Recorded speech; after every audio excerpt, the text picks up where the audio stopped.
What's good, YouTube? It's your boy GTheDon, and welcome back to another video. Now, today I'm going to be talking about... What's good, YouTube? It's your boy GTheDon, and welcome back to another YouTube video. Now, today I'm going to be talking to y'all about the Pokemon returning in the DLC. Mainly, I'm going to be talking to y'all about the returning starters. Everybody loves a starter. I mean, who doesn't? If you love a starter, come on, be honest. Go drop a sub. But starters are everyone's favorite Pokemon. You start with them. You build a connection with them. Most people carry their starters over from the last games, but it's always been kind of hard to get starters, especially if you're not willing to trade on the online servers. But now they're going to be able to make it where you can just catch starters for the first time, and it's going to be like the first time since ever. It was possible in like Legends Arceus, but you were only catching the 3 starters in that region. But now everybody's going to be here. But I'm going to be talking about the main people who I think are going to be affecting the VGC metagame. And to start it off, I think everybody knows where we're going to go with this. The most annoying starter, Incineroar. Yeah, Fire Dark type. You would think he's not that good, but he has a nice ability called Intimidate. Everybody runs Intimidate. Very nice. Drops the drops the attack of another Pokemon. So if you do have a weaker defensive type Pokemon, Intimidators are nice. But the thing about Incineroar is he's able to cycle through his Intimidates so easily compared to other people. Usually with like Gyarados, you have to just put him in, swap him out, swap him back in, and he's at risk of getting hit by like a read or a straight like move. But with Incineroar, you have fake out pressure, which is annoying. You know, first move he's in, fake out, opponent can't move. You do force some people to either protect or Terra, which now it's going to be super nice if you can just fake out or like bait out a Terra Ghost. Even if you're not going for a fake out, just put it into someone, they're going to be scared. But the thing that's annoying about Incineroar is he has Parting Shot. Now this Pokemon that have Parting Shot now in the game, like Grimmsnarl and this stupid like Alolan or whatever it is, whatever the stupid Pokemon on Team Rocket is, Meowth, it has Alolan Persian. But with Grimmsnarl, he has Prankster, so he's gonna move first, and he's gonna Parting Shot, move first, but he doesn't affect Dark types because it's gonna be a Prankster move. But he's gonna Prankster, switch out, but he's gonna be the first thing to switch out. And then Alolan Persian is also just so fast; it's probably most likely gonna be the first thing to switch out. But with Incineroar of a space speed of 60, he's slow enough to be either the last Pokemon moving or one of the last Pokemon moving. So when he Parting Shots, you're getting a free switch in with another Pokemon, and that other Pokemon's not going to take any damage, and then you can just keep recycling with Incineroar, and it's just annoying. But I never played during the Sword and Shield era. That's when I like got back into Pokemon. I was just playing the game, wasn't playing, but I heard he just straight ruined that metagame. Everyone was pissed. I think it'll be a little easier to maybe deal with him due to just Flutter Mane, but then again, it's like this guy can Terra now and just get away from his weaknesses and hide into new weaknesses, but like he just can just in and out, and it's just so annoying. I think he's going to be probably the top used Pokemon. If someone dethrones Flutter Mane, it might be this guy. Next one I want to talk about is, what is his real name? It's not Ivysaur. It's wow, I don't know. That is crazy. I don't know the name of the Pokemon.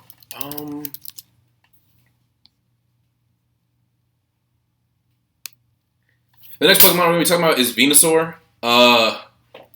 Venusaur just looks okay when you look at him. I mean, the way I've always played with him on like Fire Red, Leaf Green, he's just a cool starter. He was Grass Poison. He ran through the water gyms. He was pretty effective for the whole game. But he always had Overgrow, which is, it's a solid ability when he gets down to, like, I think a fourth or less of health. He does a little bit extra damage with grass moves, but the way to use him in competitive, since I've been getting into it, would definitely be Chlorophyll. Now, he's not a super fast or super slow Pokemon, but in Chlorophyll, his speed doubles, making him one of the fastest monsters in the game. If no Tailwind is up, he's most likely moving first. And I believe he's going to be just better than all the Lilligants because it is Venusaur. He's bulkier, which means he's going to take more hits. He still does a good amount of damage. And the thing with him is just the annoying Chlorophyll Sleep Powder. Now, with this, thank God there is a chance it can miss. 75% accuracy. But there is a new Pokemon that's being added. I don't know if it's in this database. It's called Diplin. He's not in here. But Pokemon revealed him, and he increases the accuracy of moves. So if someone leads off with a Venusaur and Torkoal Decepticon just to get Chlorophyll up, and just straight up sub out the Torkoal for Diplin, then I think Sleep Powder is going to hit 100% of the time, which is very annoying. So if you're going to play, I think you're going to have to, like, Terra Grass is going to be so important, which is going to suck because then again, Incineroar exists, or the Torkoal exists, and if someone sets up Torkoal and Sleep Room, and like Trick Room later with this Venusaur team, it's going to be very annoying because you're just not going to be able to do anything with that grass typing against fire. You're going down, no questions asked. But that Sleep Powder is insane. I mean, the rest of his moves are meh. Like, these moves, then again, with the accuracy increase, they could be better due to Diplin, which does make him kind of annoying. But Venusaur can give out some good damage. He can also be a mix attacker, but no one really runs mix attackers anymore. But Venusaur is definitely going to be a top tier Pokemon. Weather, I think, is getting a huge buff in general. There's also that other Pokemon that they introduced that does good in the rain, which I'm going to talk about him a little bit more when I bring up the next Pokemon. But speaking of the next Pokemon, I'm bringing him up. It's the boy Blastoise. Love him. So nice. He's always a top tier starter as well. These three, at least, are Venusaur, Blastoise, and Charizard to me, my favorites, because those are the Pokemon I first started with. But with Blastoise, his abilities they're up to you. I personally like Rain Dish just to get the extra health back if you're going to set up Rain. And I think Rain is going to be the best weather. I mean, it already is probably the best weather since they're going to be bringing back something with a D. Duraludon, I believe his name is. I don't know how to spell it. But he is getting an evolution into what basically looks like a steel bridge, but he has a move that is 70% accurate, but in rain, it's going to be 100% accurate electric move, and it's supposed to hit like a truck, so that's going to be annoying. So rain is going to be nice. So if you can have rain set up, have Blastoise out there, and have that new Pokemon, Blastoise is just in general going to be gaining back health, which is nice. So you can buff up his health stat a lot, and he's already a bulky Mon. But I know what everyone liked to do was I think it was Shell Smash with White Herb, I believe it is. Yeah, White Herb, or one of the herbs that just resets that lowered in its defense or whatever it is. Yeah, lower in defenses. So you're hitting stronger by 2 stages, and your defenses return to the base that they should be at, and you already have high defenses. You don't have to really, now that your attacks are boosted by 2, you don't need to put too much, like, EVs into this. So you're going to have nice defense, and you're just going to be pumping out damage while gaining back health under rain, which is very insane / annoying. You could also run leftovers with this guy, but I think White Herb is the best with Shell Smash. But you can also just have the water moves he's going to hit so crazy, especially under rain. So Blastoise, I think he's just going to be good, especially since, electric type moves are very common. Now, it could get scary with that new Duraludon evolution running around. If he's on the other team and you set up Rain, could get scary. But I believe Blastoise might be bulky enough to take it. Maybe. But for me, these are probably going to be the 3 most impactful starters. The other starters, they're just okay, honestly. But yeah. Now, if I do know how to spell Duraludon, there it is. He's also going to be coming back, like I said, with that new evolution.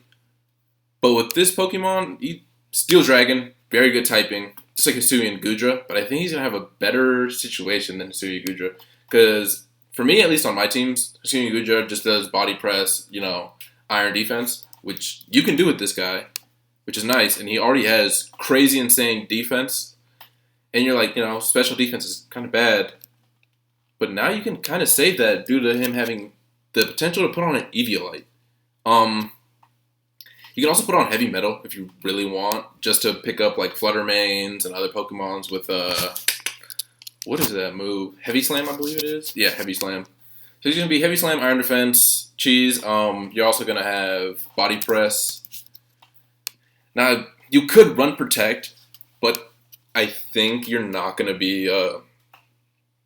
Actually, that's a lie, because I do this with my Hisuian Gudra. I think, like, this is so insane. All you honestly have to do would be add, like... don't mind the nature. I'm just putting, like, a Special Defense nature. And let's just see what his level 50 the stats would be. 100 is crazy. I don't know how to read those. But at 50, I mean, boost that all up. That's 112 plus the 1.5 boost, I think it is, from Eviolite. It's crazy. He's just going to be such a special wall as well. I think he's going to be better than Hisuian Gudra, honestly. Which kind of sucks, because I like Hisuian Gudra, just because I like Gudra and it was the only way they made him viable. But these 4 Pokemon, I genuinely believe, are going to have the metagame in some sort of chokehold. Dipplin, not really. He's cool. But, I mean, 3 very effective starters. Again, 2 of these are, like, my favorite starters of all time. Incineroar I never used. The other starters I also have not used much. So, I'm not, the best at knowing with them. But then again, most starters now have been kind of killed off in competitive. Like, Rillaboom's out there. He's going to be good. He's really, like, the only starter that's running around nowadays. If they give him Grassy Glide again, though, he's going to be busted. But these are my Pokemon that I think they're gonna mess up the game. I mean, there's a couple cool ones coming back, like Feraligatr. I believe this is his first time coming back in forever. Love him, but he's not gonna be good. This is his first time on the Switch, I believe. He's just not gonna be good. Someone's probably gonna make a team with him, not me. I love him. I don't know if I love him that much. But thank you guys for coming for this video. If you have Pokemon that you think are gonna be crazy that are coming back, even maybe some starters, because I like starter Pokemon. They're just, I don't know how to make them more competitive. They're not the best. Except the ones that are over the top, like Incineroar and Rillaboom. But leave a comment who you think is going to be the best. While you're down there, leave a like and subscribe. I'll see you guys in the next video. Peace.